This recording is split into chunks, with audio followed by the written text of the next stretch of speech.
Welcome back to the garage, guys. I'm Damien, and this is the Binder Builder. While you hit that like button for me, let me tell you about the road trip we're going to take today.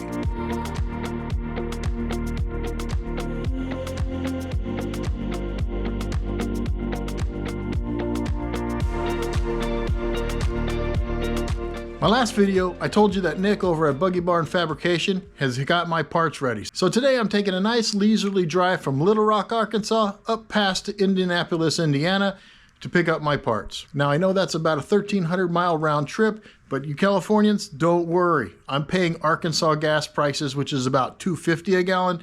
So it's not like I'm rich or something. I can make this trip and it's actually kind of affordable. Oh, one thing. I'm really sorry about the audio in this particular video, but it was quite horrible. And I did a lot of post-production editing, trying to get it so we could hear everything that was said. I tried. I don't know if it's going to work or not. It's a lot better than me doing a bunch of voiceover. Hopefully it turns out. Don't kill me. And with that, let's take a trip. Oh, just got home from work. It's early in the morning. I am going to be taking a trip today. We're going in the wife's car this time because we're going north and it's the winter time and snow's expected and it's all-wheel drive. And mine is lowered and front-wheel drive. So we're going to take this one. A little more ground clearance, all-wheel drive. I'm going to pick up something pretty exciting. I'm really excited about it. You guys will like it too because it's going on to the chassis. Yeah.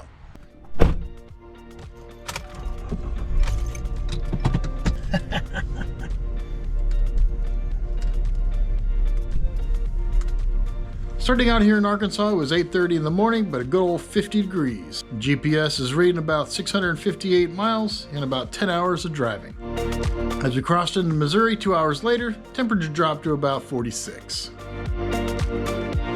By noon, we lost a few more degrees, but we were crossing the bridge into Illinois. Some construction slowed our roll, and then some rain tried to dampen our spirits. But we were holding at 38 degrees when we got to the Indianapolis turnoff. By 5:30, we were past Indianapolis, but when the sun went down, the temps dip. No rain though, so no snow. By 6:30, we bottomed out at 25 degrees, but we were on the last few country roads approaching Buggy Barn. There we go. He's got a German Shepherd. Big old dog. And after some pleasantries, we headed into the shop. Awesome. So how did you get into this stuff? Well, there's a little riding park down at it's about 2 hours from here. Half an acre. I think 700 acres or whatever. And I used to race motocross. Oh yeah, okay. I broke my neck. Oh no. And I said, well, you get done with that. So I bought this whole piece of crap. Buggy. I'm talking a piece of shit. And started building on it, and then I was looking at parts and stuff, you know, to upgrade, and like, man, I can build that, kind of build this. So I started that one. That's cool. Nice little place. Is that the infamous Buggy that got it all started, I guess? That one over there? Yeah, the yellow one? No, that is a buddy of mine. Which one's the red one in all your pictures? Oh, the orange one. Oh, is it orange? Okay. That's why I sold it. Oh, did you? Okay. What, do you have any of your own? I'm out. Oh my goodness. Is it possible? So this is it here, huh? All right, tell me about this thing now. How does this all work? Now, I saw the little cap on the end and the screws. I can take it apart real quick and show you. Yeah. Oh, I see. So you tap that plate. Yeah, so this is just to hold the machine screw in, to hold your hymen. Gotcha. Okay. That's what I wondered, but I wasn't sure how that worked. Oh, sorry about that. Yep, so these come off. And then you can get to your machine screw that goes all the way through. So this like acts as a double shear. Yeah, yeah. And so I take a tube and then just machine it all. And then there's a 2-inch slug in here. Okay, gotcha. That gets machined. How deep does that go? 2 inches. 2 inches? All right, so Yep. it's like 2 inch round, 2 inch long, and Yep. what do you have to press them in there? Or? I give them like kind of like a press fit. Okay, So cool, it's cool. nice and snug, Yeah, yeah. but not loose. And then weld them. Yep, Nice. then we'll all the way around.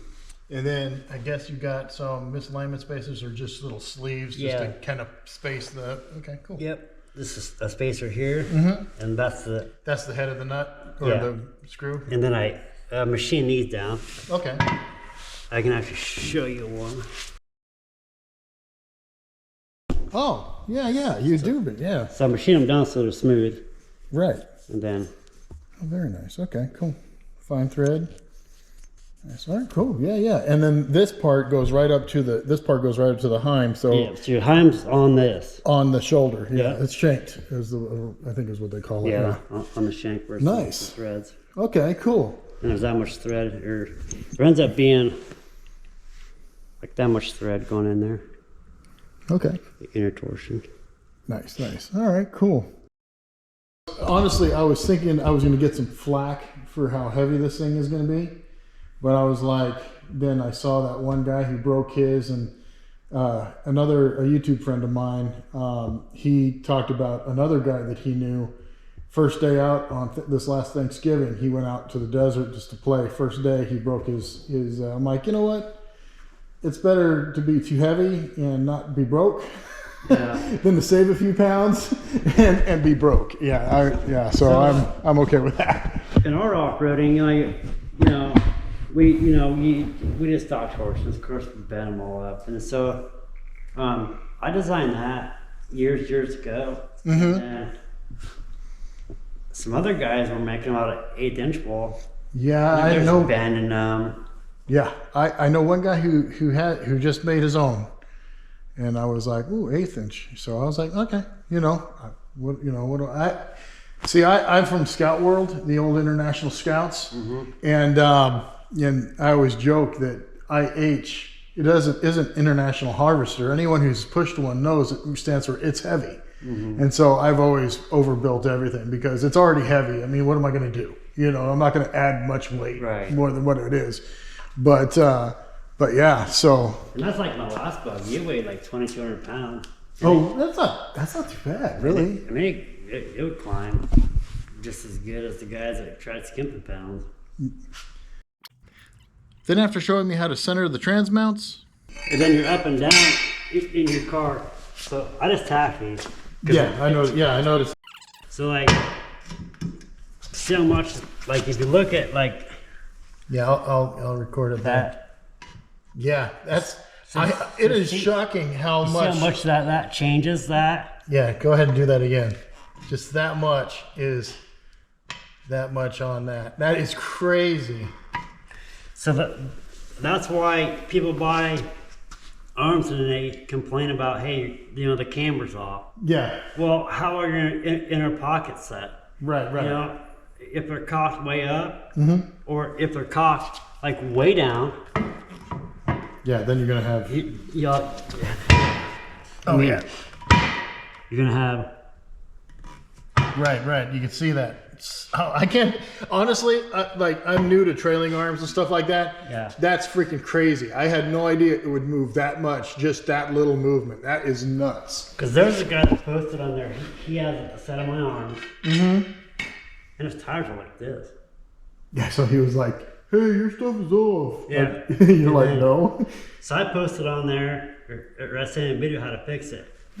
So with 5x5s, you might have to set your camber anyway. Yeah. So you take these two out, leave this in, and scissor this.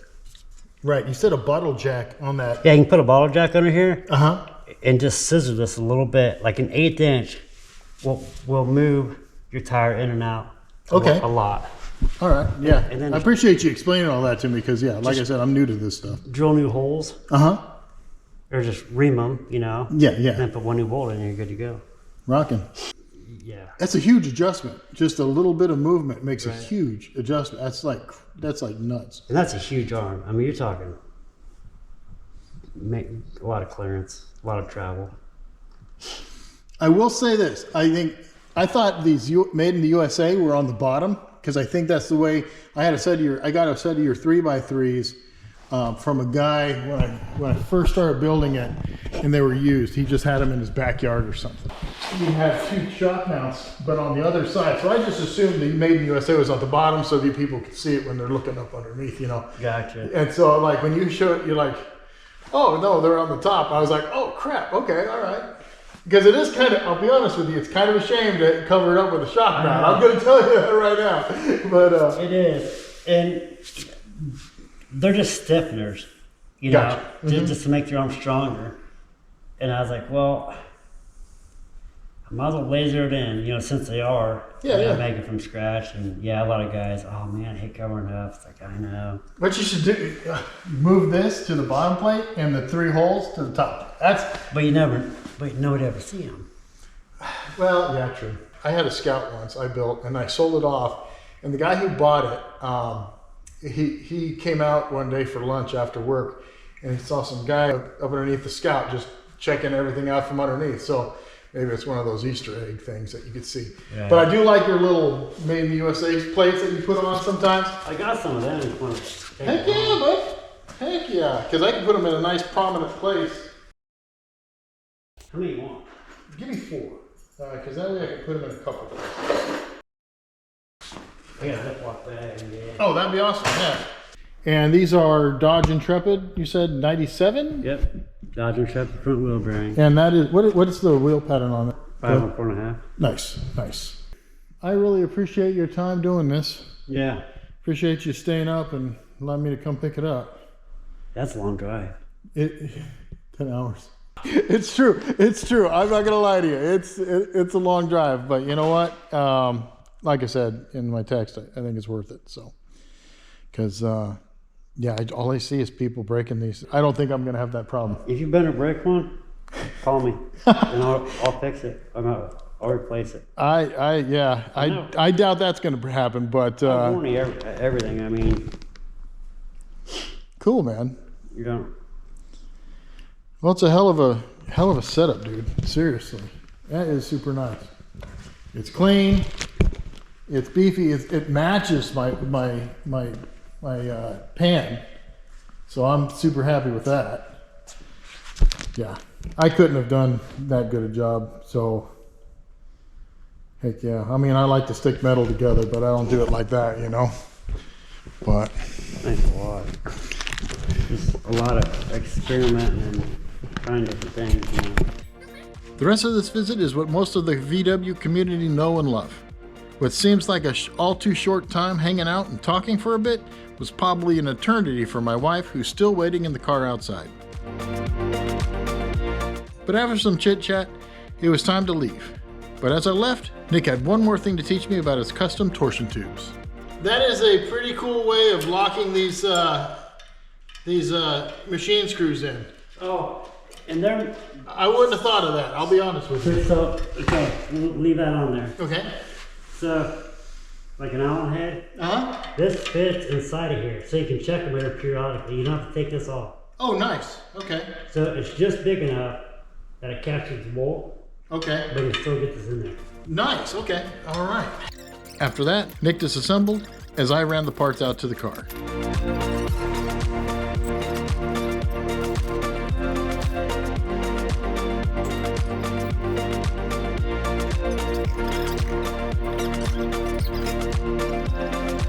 And with everything packed in, it was time for us to leave. We made the short trip back into Indianapolis, where there's a plethora of hotels, and from there, we went home the next morning.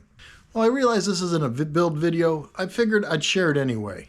If not anything, it shows the great people that we have in our community, and probably the most important part of this is that it is actually a community filled with different folks, doing different things, but all united to build bugs and VW stuff. A big thanks to Nick over at Buggy Barn Fab. I appreciate you letting me come in, especially later at night, and showing me around your shop, as well as explain some of the things about your products. And by the way, if you're looking for something for your VW build, check him out on Facebook. Just search Buggy Barn Fabrication and you'll see his user group. He makes all sorts of trailing arms like the ones I've got in all sorts of configurations, as well as front arms, front beams, torsion bar eliminators, and a whole bunch of different other products. So check him out on Facebook and he'll be happy to help you out. But as for this video, that's all I've got. Please like, subscribe, and leave a comment for me. and I'll see you on the next one. I'm Damien, and this is the Binder Builder.